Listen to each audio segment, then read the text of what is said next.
নির্দেশটা আসতো সবসময় শেখ হাসিনার কাছ থেকে।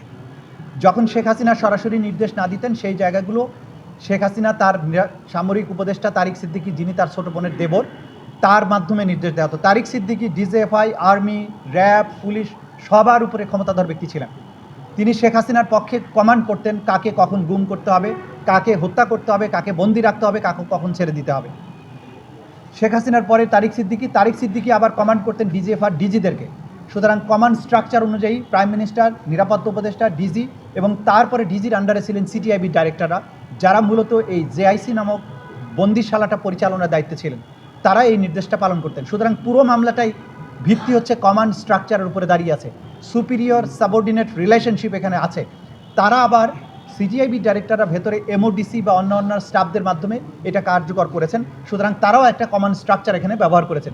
সম্মিলিতভাবে সবাই তারা একটা অপরাধ, ফৌজদারি অপরাধের সাথে সম্পৃক্ত, যেটাকে আমাদের আইনের ভাষায় বলা হয় জয়েন্ট ক্রিমিনাল এন্টারপ্রাইজ।